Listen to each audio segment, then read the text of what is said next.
Payer un smartphone, c'est une chose, mais payer un bon smartphone, c'est une autre. Tu peux penser qu'un bon smartphone est celui qui coûte le plus cher, oui, mais pas dans tous les cas. Dans cette vidéo, je vais te montrer les meilleurs smartphones performants que tu peux te procurer, et avec les statistiques que nous allons faire dans cette vidéo, face même à une multitude de smartphones, tu seras capable de te choisir un très bon smartphone. Alors reste sur la vidéo et nous allons voir ça ensemble. C'est parti.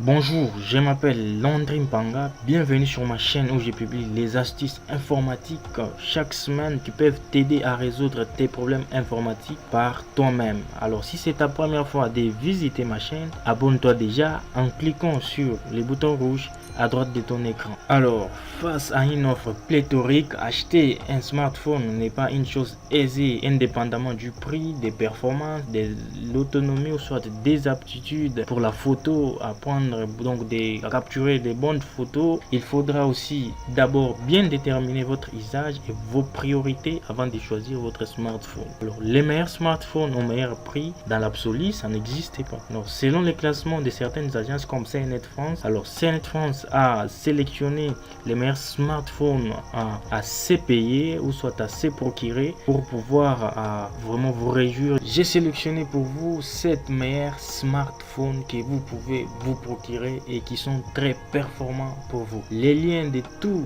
les smartphones, je vais vous mettre ça dans la description de cette vidéo. Alors, premier smartphone sur 7, nous avons Samsung Galaxy S Ultra. Alors, ce téléphone Samsung Galaxy S21 a été décliné en 3 versions. La plus performante et la plus chère est la version Ultra. Ce smartphone possède un grand écran de 6,8 pouces ainsi qu'un processeur Exynos de 210 000 pouces, voilà, voulais-je dire. Alors, pour les côtés photo, on se retrouve avec plusieurs capteurs en arrière, dont nous avons un capteur principal de 1800 mégapixels et puis nous avons aussi un ultra grand angle de 12 mégapixels, un premier téléobjectif à x3, donc c'est énorme pour les gens qui aiment trop les photos, et un premier téléobjectif de 3 x3, donc de 10 mégapixels, et aussi un deuxième téléobjectif qui est x10 de 10 mégapixels aussi. Alors pour vous qui aimez les selfies, vous qui aimez les photos, et donc c'est parfait pour vous. Si vous voulez ces choix, donc si vous voulez ce téléphone, cet Android, ces smartphones, si ça vous plaît, pour vous qui aimez les photos et qui aimez les Samsung Galaxy S21 ou soit les autres versions, je vais vous mettre les liens dans la description de cette vidéo là. Deuxième smartphone sur 7, nous avons l'iPhone de Apple.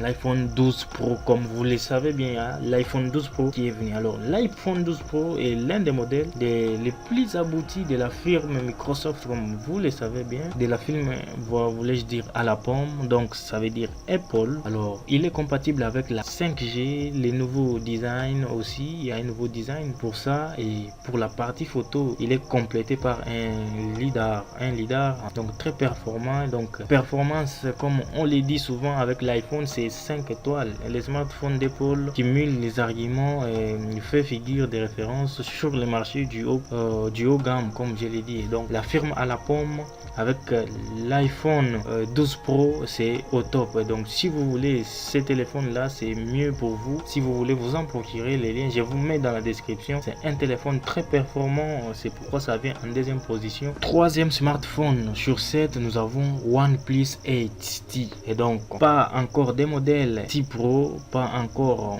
des modèles T Pro en 2021, mais une 8T qui vient se positionner entre les OnePlus 8 et les OnePlus Pro dans les catalogues de la marque. Alors cette version est compatible avec la 4G aussi, donc c'est parmi les premiers aussi meilleurs smartphones que vous pouvez vous procurer et qui peuvent vous donner des meilleures performances. Et donc si vous avez besoin de ces téléphones, donc je vous mets les liens lien dans la description. C'est un très bon smartphone. Il vient en 3e position selon les classements de CNET. Et donc, si vous voulez vous en procurer, il est le meilleur et il va vous offrir l'autonomie suffisante et donc l'appareil photo très clair, puis aussi un écran très large, voilà, voulais-je dire. 4e smartphone sur 7, nous avons l'iPhone SE. Alors, l'iPhone SE n'est pas seulement un iPhone simple, c'est aussi l'un des meilleurs smartphones à petit prix actuellement, comme vous le savez.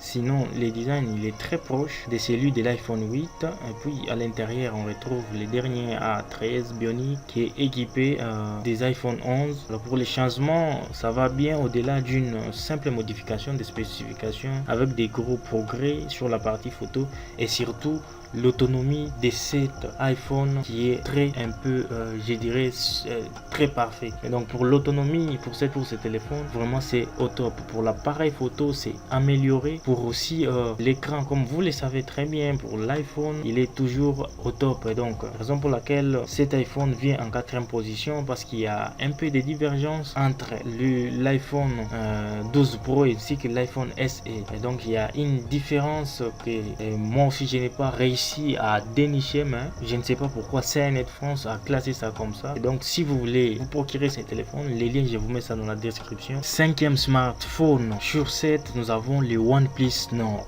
Alors OnePlus Nord propose un appareil plus abordable que le OnePlus 8 et 8 Pro.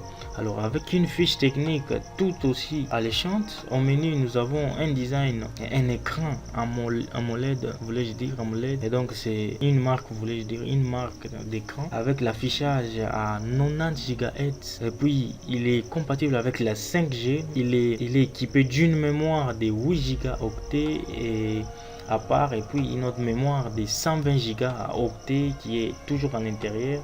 Alors c'est un espace de stockage énorme. Alors c'est pour vous une occasion de se procurer ces smartphones qui peuvent vous aider pour vos priorités et pour vos besoins. Alors pour la charge, ça charge rapidement, très rapidement même. Il y a aussi la partie photo qui est très polyvalente, surtout la partie photo aussi qui est aussi très bien, mais comme il vient en 5e position, moi je crois que les smartphones qui viennent en première position sont testés et donc ils sont mieux positionnés pour la photo. Et donc comme vous les voyez là, tout dépend du prix et ça dépend aussi des performances que les téléphones ont. Pour ces smartphones, donc je vous mets aussi les liens en description de cette vidéo. Vous allez trouver tous les liens que je suis en train d'énoncer dans cette vidéo. Vous allez les trouver dans la description de cette vidéo là. Alors le 6e smartphone qui est classé aussi sur 7, c'est Xiaomi Redmi Note 9T, compatible avec la 5G. Comme vous le comprenez déjà, ça vient des Chinois, c'est-à-dire c'est un smartphone chinois. Alors cette version du Xiaomi Redmi Note 8T, il est compatible avec la 4G d'abord, c'est-à-dire c'est une nouvelle technologie qui arrive et qui est compatible avec ces téléphones. Et pourtant, il est affiché à moins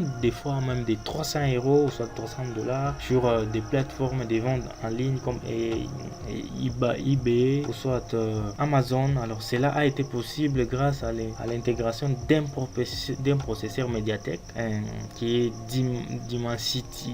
Donc il y a une dimension de 800 GHz et un socket gravé de 7, voilà comme ça. Il a aussi, si vous payez ce téléphone, il a une fiche technique qui est complétée, une mémoire énorme de la RAM, 4 Go de la RAM, c'est vraiment très énorme, et une batterie de 5000 ampères, c'est une bonne autonomie aussi, et un écran Full HD de 6,53 pouces. Et donc moi je trouve que aussi c'est un très bon smartphone, mais il est classé 6e sur les 7. Alors si vous voulez vous procurer ces smartphones, je vous mets les liens dans la description. 7e smartphone sur 7, c'est Xiaomi Redmi Note 9 Pro. Comme vous le constatez déjà, les smartphones variants de Xiaomi Redmi Note 8T, donc les 9, et ça c'est les Pro. Donc il est révolutionné, mais il vient, je ne sais pas pourquoi, il vient après les premiers smartphones qui n'est pas Pro. Et donc moi je trouve souvent quand je vois quelque chose où on a écrit Pro, ça veut dire que il est plus meilleur que l'autre là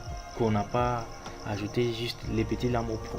Mais pour les performances de ce téléphone qui en maîtrise de bout en bout sa proposition sur le marché, c'est l'entrée de gamme. Alors les Redmi Note 9 Pro brille par son design qui est soigné et original, son autonomie aussi qui est record, donc ça bat record. Donc côté autonomie, là il n'y a pas à discuter. Il a aussi son système de charge très rapide et très efficace, et on apprécie aussi sa partie photo qui s'est améliorée depuis les dernières versions, soit les dernières itérations de la firme chinoise. Donc comme vous le constatez déjà, je vous mets les liens dans la description de cette vidéo. Pour pouvoir vous procurer les meilleurs smartphones, il faut suivre des classements internationaux comme les classements qui est fait notre agence CNET France. Il y a beaucoup d'agences qui classent les meilleurs smartphones et au bon prix, comme vous les voyez déjà. Tous les liens de cette vidéo, tous les liens, je vous mets ça dans la description. Et bon, si vous voulez vous en procurer, voyons maintenant ensemble les points clés pour acheter les vrais smartphones, un très bon smartphone. Alors nous allons embrassant sur de nombreux usages les smartphones. Donc c'est définitivement imposé dans notre quotidien, comme vous le constatez déjà. On ne peut pas passer quelques minutes sans toucher à son Android, on ne peut pas passer quelques minutes sans toucher à WhatsApp, à n'importe quoi sur les smartphones. Donc c'est devenu indispensable dans notre vie quotidienne. Alors il reste encore à déterminer quel est le meilleur smartphone selon son budget, soit selon ses besoins. Donc, vous avez 100 $, vous avez 100 €, et vous voulez vous payer un smartphone. On dit souvent que c'est les prix du smartphone qui conditionnent son achat. Donc, parce qu'il y a beaucoup de critères, donc outre les critères qui peuvent faire la différence, comme la capture du photo, ou soit l'encombrement du téléphone, ou encore la taille de l'écran, les prix du smartphone aussi est souvent l'élément, comme je l'ai dit encore, qui conditionne l'achat et donc du smartphone. Donc si c'est un bon prix, si vous avez un budget de 150 $, vous voulez vous payer un smartphone, et donc vous allez miser sur certaines choses que nous avons vues sur la vidéo ici. Alors au niveau du prix, je crois que les lignes ont changé et ils ont bien bougé. Moi je crois que avec 150 $ ou soit 200 $, vous pouvez vous trouver un meilleur smartphone qui peut faire les jobs. Comme vous entendez par faire les jobs, ça veut dire que ça peut prendre des bonnes photos, soit des bonnes vidéos, et vous offrira une finition rassurante et se montrera suffisamment performant pour vous donner une meilleure expérience pour votre utilisation, soit et sans ralenti. Si la vidéo vous a plu, je vous demande de liker cette vidéo, surtout de vous abonner à la chaîne. Abonnez-vous pour ne pas manquer les nouvelles astuces informatiques. Quant à moi, je vous dis déjà ciao et à bientôt.